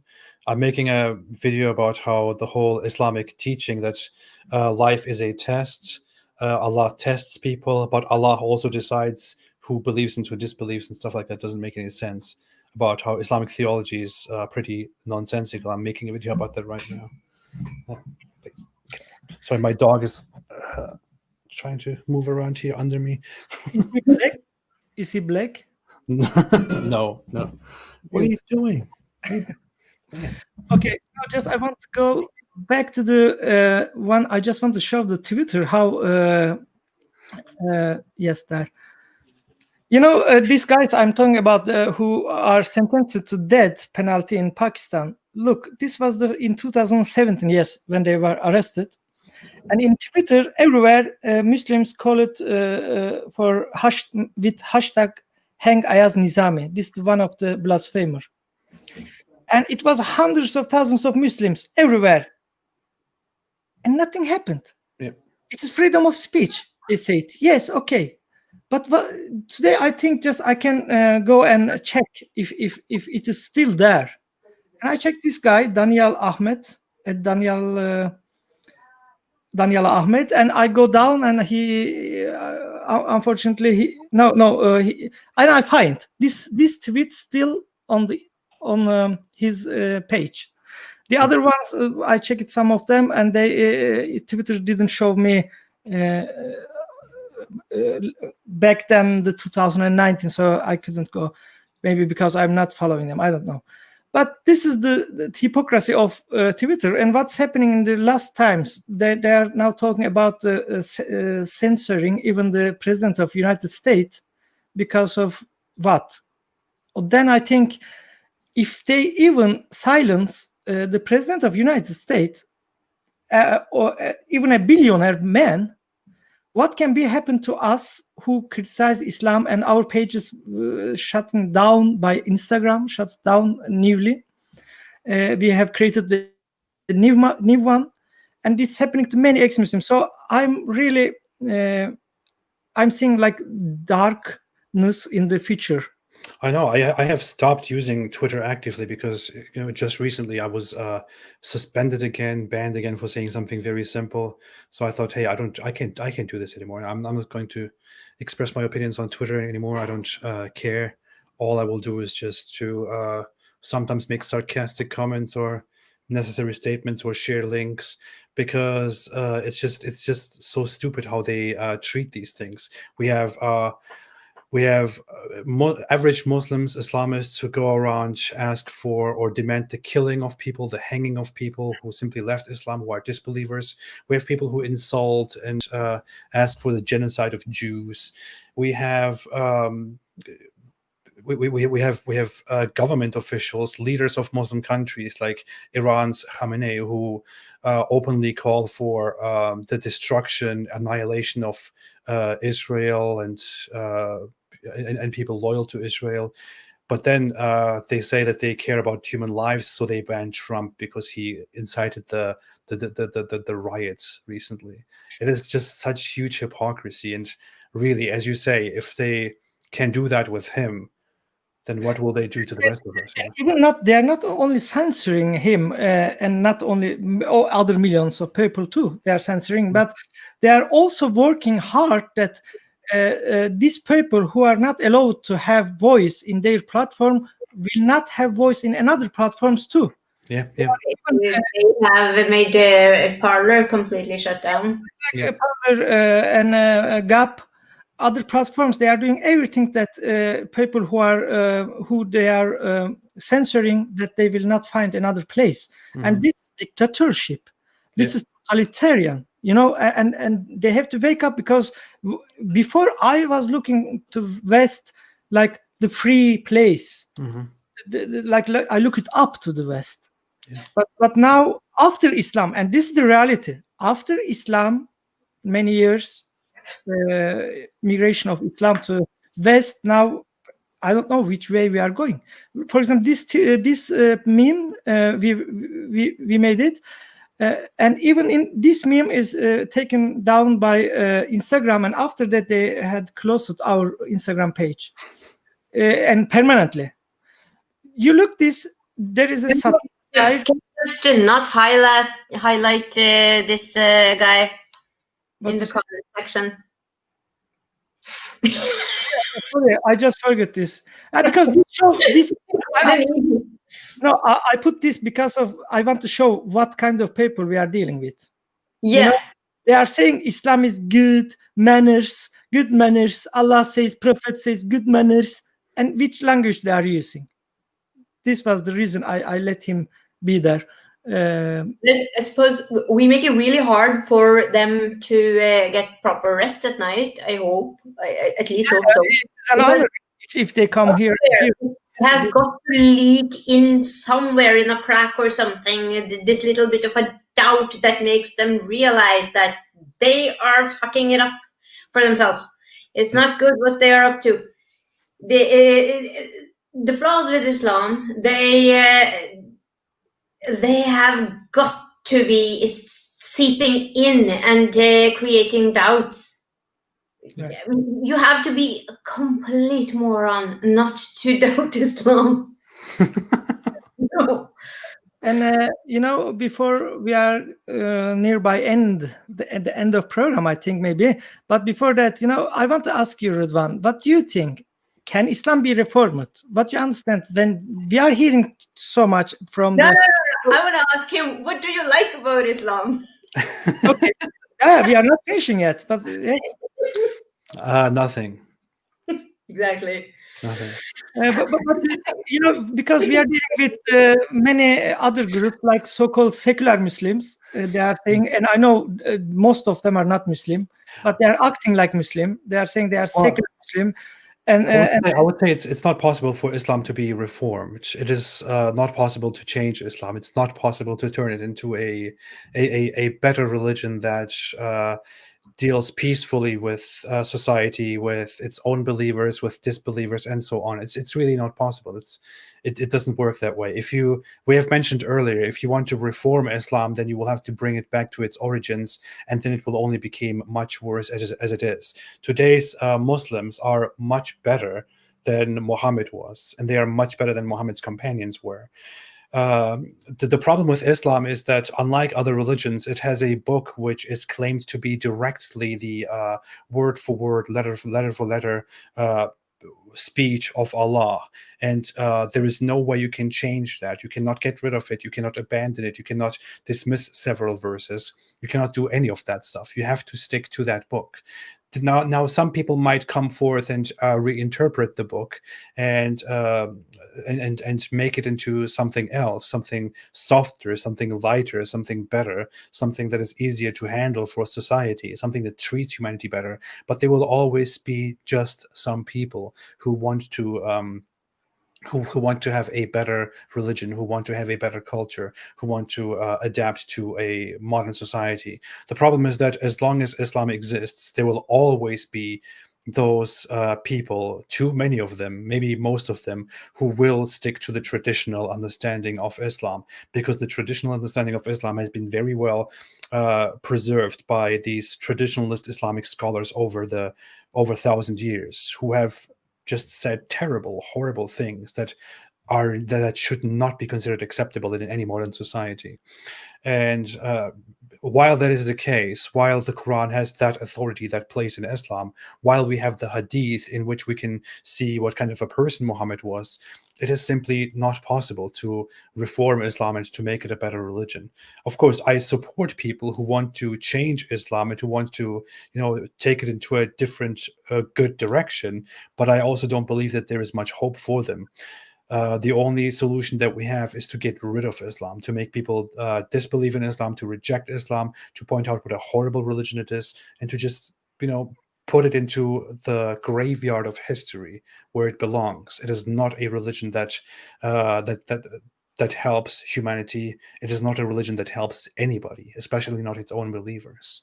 Yeah, Rıdvan, I'm totally agree with you, because why we have to lie about a lie to make a better lie. Yeah, it is a lie. Exactly.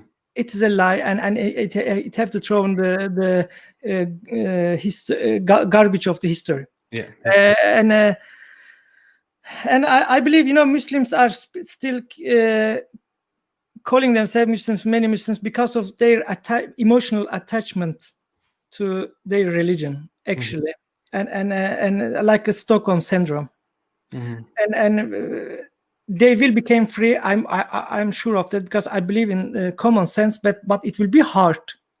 It will be hard and not easy, but we have to just continue doing what we are doing, and you are doing. The best thing we can do is to expose Islam directly as it is, because if you bring out the actual sources of Islam, if you show it to the public, if you show it to Muslims themselves or to non-Muslims, Islam will lose. We only have to present Islam as it is to non-Muslims and to Muslims alike. Then Islam will lose. It will fall apart. It will not be good for Islam. It's not going well so far in these last few decades. So. And before I forget, actually, I want to recommend highly the Christian Prince, because many ex-Muslims don't want to mention him because of his Christian. But I don't care, because although I'm an atheist, but I say our times the biggest problem and the bloodiest and the most intolerant religion is Islam, and my former religion. and I know my former religion, and I want to talk about that, and I want to fight against this stupid religion, so it will not destroy more lives. So it for me is no problem. When Islam is not dangerous, too dangerous anymore, then I can sit and debate about God's existence with other religious people. I cannot learn every religion. I cannot learn Buddhism, Hinduism, all these years and later start to debate. No, for me, it's Islam so easy, and because I believe that the most dangerous religion of 21st century Definitely. today, because I'm living today. So I recommend to people who are interested with debates and theology, mostly because he's sending live sendings almost every day. Christian Prince, I will put this on in the description too. I think the Maririt po Enges, what is this, Ninrok? Yeah. Nightmare, yeah, the nightmare of Mohammed Hijab. I will put it. By all means, people should also watch these videos.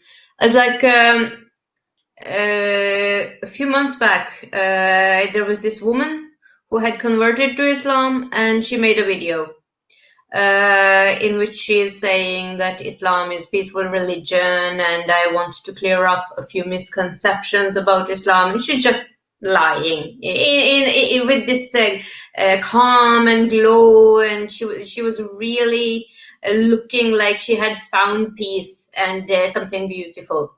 And I thought that's disturbing, but it's sad. And the very next time I logged on to YouTube, I saw that Rıdvan had taken care of that. So we have to actually pay attention to what's being said by the believers, so we can actually discuss it, so we can explain how they are deceiving you, or how they are themselves being deceived, because Islam is a betrayal. People are deceived and bullied into believing in it. Yeah. Or maybe just tempted by 72 pussies or whatever. It's all right to pay attention to what they are saying too. That was I was very busy with other things, but somebody sent me a link and said, "Hey, can you please take care of this?" And I opened the link, and then I landed on the video of that girl who was talking about the misconceptions of Islam, and I started watching it, and I was like, "What the hell?" And I thought immediately I need to sit down and make a response video to this, so I made it. This very good. You did. Videos like that show up very often right after some ex-Muslim videos or videos of David Wood, and very often a video of Muhammad Hijab will show up right after a video that has been criticizing Islam. So yeah, people should watch all of them and make up their own mind. Exactly. Thank you. Okay, I just want to show one more video before we end, because this is amazing. I think this also shows the hypocrisy of the mainstream medias and big techs, really, not to defend Trump, but just to show the hypocrisy of the left is amazing. They are accusing every opponent of them as being hater, spreading hate speech, insulting the feelings of people, but and they are acting like they are the liberals and who advocating Western values and freedom, but they are actually those who really undermine our freedom values, insulting and labeling people, spreading hate and misinformation, give misinformation. I think I will show. Where is this? There.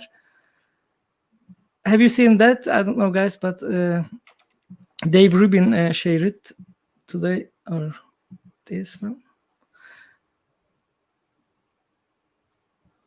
Just a moment. Okay.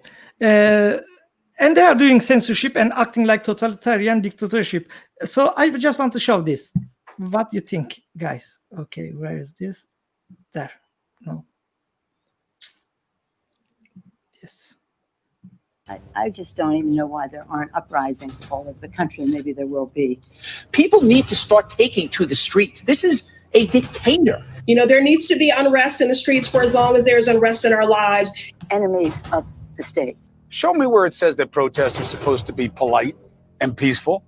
Do something about your dad's immigration practices, you feckless. When they go low, we kick them. How do you resist the temptation to run up and wring her neck? The biggest terror threat in this country is white men, most of them radicalized right up to the right. I thought he should have punched him in the face. I said, even if you lost, he insulted your wife. Yes. He came down the escalator and called Mexicans rapists and murderers. He said, well, what do you think I should have done? I said, I think you should have punched him in the face and then gotten out of the race. You would have been a hero.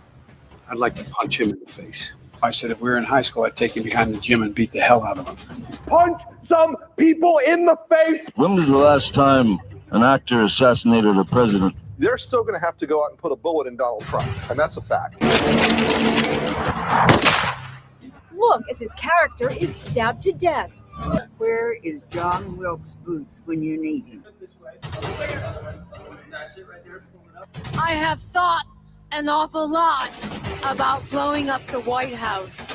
A Missouri state senator is under investigation by the Secret Service after saying she hopes President Trump is assassinated. I will go and take Trump out tonight. And if you see anybody from that cabinet in a restaurant, in a department store, at a gasoline station, you get out and you create a crowd. And you push back on them. And you tell them they're not welcome anymore, anywhere. And sadly, the domestic enemies to our voting system and our honoring our Constitution are right at 1600 Pennsylvania Avenue. They're not going to stop before Election Day in November, and they're not going to stop after Election Day. And that should be, everyone should take note of that on both levels, that this is not, they're not going to let up, and they should not. If you think we're rallying now, you ain't seen nothing yet.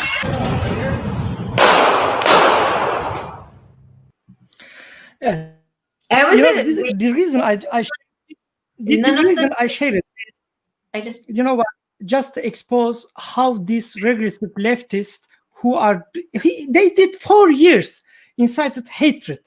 They call it name, label it, go to the personality of one president. I don't want to like defend Trump. You know, I just want to care what he did politically, which jobs he did for country, for America first. He did good or bad. But in our country, even Norway, we are far away from America. All thing about this guy, how bad this guy, how this and how this. Why I'm connecting this to us? Because of we will experience the same thing, and we are doing actually already. Because when you are not in their ideological chamber, then they see you like enemy, and they did this to ex-Muslims, many ex-Muslims in all these years. Yeah, I felt like they were sounding like they say Allahu Akbar light. No. Yes. But you know, this was the reason I showed, because this is the, like, it's not about somebody is going making wrong about their rules or something, but they do this to who they wish. And they're pretending to be the victims, and they're justifying crime and violence as long as it benefits them. They're just not saying Allahu Akbar, but it's basically the same thing. I mean, the parallels are incredible these days. It's like control has become their honor, just like it's in Islam. So I'm afraid I will give the word. It is very incredible that these social media platforms have so much authority, and they decide who is right and who is wrong. They decide who can say certain things, who can't say certain things. And it's not just these social media platforms. This is a general mentality that people have in America and in many other Western countries.